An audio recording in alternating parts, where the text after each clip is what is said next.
ಕರ್ನಾಟಕ ರಾಜ್ಯ ಗಂಗಾ ಮತಸ್ಥರ ಸಂಘದಲ್ಲಿ ಭಾರಿ ಭ್ರಷ್ಟಾಚಾರ. ಸಂಘದ ಕೋಟಿ ಹಣ ಸದಸ್ಯರಿಂದಲೇ ಗುಳುಂ, ಬೇರೆ ಯಾರೂ ಅಲ್ಲ ಗುಳುಂ ಮಾಡಿರೋದು ಸ್ವಂತ ಸದಸ್ಯರೇ. ಬೆಂಗಳೂರು ಮೆಟ್ರೋ ಪ್ರಯಾಣ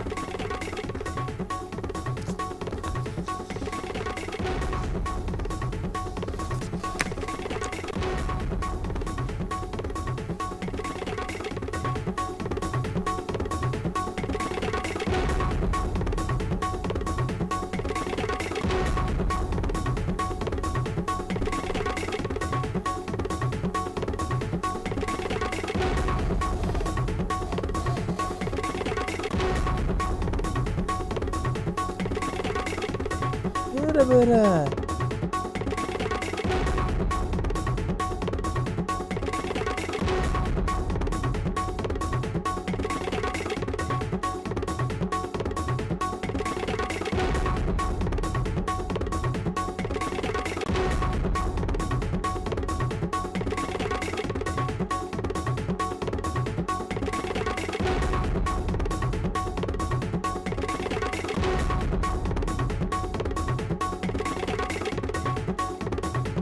ಪ್ರಯಾಣ ಎಷ್ಟು ಸೇಫು ಪದೇ ನಮ್ಮ ಮೆಟ್ರೋದಲ್ಲಿ ಕಾಣ್ತಾ ಇದೆ. ಟೆಕ್ನಿಕಲ್ ಸಮಸ್ಯೆ, ಯಾವಾಗಲೂ ನೇರಳೆ ಮಾರ್ಗದಲ್ಲೇ ಟೆಕ್ನಿಕಲ್ ಪ್ರಾಬ್ಲಮ್ಮು. ಇಂದು ಸಹ ಬೆಳಿಗ್ಗೆ ನೇರಳೆ ಮಾರ್ಗದಲ್ಲಿ ಕಂಡು ಬಂದಂತಹ ಟೆಕ್ನಿಕಲ್ ದೋಷ, ವೈಟ್ ಫೀಲ್ಡ್ ಟು ಚಲ್ಲಘಟ್ಟ ನಡುವೆ ಉಂಟಾದ ತಾಂತ್ರಿಕ ದೋಷ. ಮೆಟ್ರೋ ರನ್ ಆಗದೆ ತಲೆ ಕೆಡಿಸಿಕೊಂಡ ಮೆಟ್ರೋ ಅಧಿಕಾರಿಗಳು.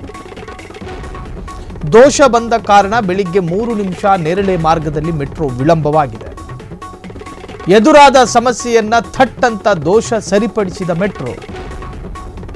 ಪ್ರಯಾಣಿಕರ ಆದ ಅನಾನುಕೂಲಕ್ಕೆ ವಿಷಾದ ವ್ಯಕ್ತಪಡಿಸಿದಂತಹ ಮೆಟ್ರೋ. ಯಾವಾಗಲೂ ನೇರಳೆ ಮಾರ್ಗದಲ್ಲೇ ಟೆಕ್ನಿಕಲ್ ಪ್ರಾಬ್ಲಮ್ಗಳು ಕಾಣಿಸಿಕೊಳ್ತವೆ. ಪದೇ ನಮ್ಮ ಮೆಟ್ರೋದಲ್ಲಿ ಕಾಣ್ತಾ ಇದೆ ಏನು ತಾಂತ್ರಿಕ ದೋಷ. ಸೊ ಹಾಗಾಗಿ ನೇರಳೆ ಮಾರ್ಗದಲ್ಲಿ ಟೆಕ್ನಿಕಲ್ ಪ್ರಾಬ್ಲಮ್ ಕಂಡು ಬಂದಿದೆ. ನಮ್ಮ ಮೆಟ್ರೋ ಅಧಿಕಾರಿಗಳಿಗೆ ತಲೆನೋವು ತಂದಂತಹ ಟೆಕ್ನಿಕಲ್ ಸಮಸ್ಯೆ. ಇಂದು ಬೆಳಿಗ್ಗೆ ಸಹ ನೇರಳೆ ಮಾರ್ಗದಲ್ಲಿ ಕಂಡು ಬಂದಂತಹ ಟೆಕ್ನಿಕಲ್ ದೋಷ, ವೈಟ್ ಫೀಲ್ಡ್ ಟು ಚಲ್ಲಘಟ್ಟ ನಡುವೆ ಉಂಟಾದಂತಹ ತಾಂತ್ರಿಕ ದೋಷ. ಮೆಟ್ರೋ ರನ್ ಆಗದೆ ತಲೆ ಕೆಡಿಸಿಕೊಂಡ ಮೆಟ್ರೋ ಅಧಿಕಾರಿಗಳು. ಇನ್ನು ಪ್ರಯಾಣಿಕರು ಕೂಡ ಹಾಗೆ ಇರಬೇಕಾಗಿ ಬಂತು. ದೋಷ ಬಂದ ಕಾರಣ ಬೆಳಿಗ್ಗೆ 3 ನಿಮಿಷ ನೇರಳೆ ಮಾರ್ಗದಲ್ಲಿ ಮೆಟ್ರೋ ವಿಳಂಬವಾಗಿದೆ. ಎದುರಾದ ಸಮಸ್ಯೆಯನ್ನು ಥಟ್ ಅಂತ ದೋಷ ಸರಿಪಡಿಸಿದ ಮೆಟ್ರೋ. ಪ್ರಯಾಣಿಕರ ಅವರಿಗಾದಂಥ ಅನಾನುಕೂಲಕ್ಕೆ ವಿಷಾದವನ್ನು ವ್ಯಕ್ತಪಡಿಸಿದೆ ಮೆಟ್ರೋ ನಿಗಮ. ಸೊ ಪದೇ BMRCL ಅಲ್ಲಿ ಈ ತರಹದ್ದೊಂದು ದೋಷ ಕಂಡು ಬರ್ತಾ ಇದೆ. ಇದಕ್ಕೆ ಸಂಬಂಧಪಟ್ಟ ಹಾಗೆ ಶಾಶ್ವತ ಪರಿಹಾರವನ್ನು ಕಂಡುಕೊಳ್ಳುವ ಕೆಲಸವನ್ನು BMRCL ಮಾಡಬೇಕು. ಸದಾಕಾಲ ದರ ಪರಿಷ್ಕರಣೆಯಲ್ಲೇ ಬ್ಯುಸಿ ಇರತಕ್ಕಂತಹ BMRCL ಈ ತರಹದ ಮೇಂಟೆನೆನ್ಸ್ ವಿಚಾರದಲ್ಲೂ ಕೂಡ ಸ್ವಲ್ಪ ತಲೆ ಕೆಡಿಸ್ಕೊಂಡು ಇದರ ನಿರ್ವಹಣೆ ನೆಟ್ಟಗೆ ಮಾಡಿದ್ರೆ ಸೊ ಎಲ್ಲವೂ ಕೂಡ ಸರಿಯಾಗುತ್ತೆ ಎನ್ನುವಂತಹದ್ದು ಪ್ರಯಾಣಿಕರ ಅಪೇಕ್ಷೆ. ಕ್ಷಣದ ಸುದ್ದಿಗಳಿಗಾಗಿ ಫ್ರೀಡಂ ಟಿವಿ ಸಬ್ಸ್ಕ್ರೈಬ್ ಮಾಡಿ, ಲೈಕ್ ಮಾಡಿ ಹಾಗೂ ಫಾಲೋ ಮಾಡಿ. ಹೊಸ ಸುದ್ದಿಗಳ ನೋಟಿಫಿಕೇಶನ್ಗಾಗಿ ಬೆಲ್ ಐಕಾನ್ ಮೇಲೆ ಕ್ಲಿಕ್ ಮಾಡಿ.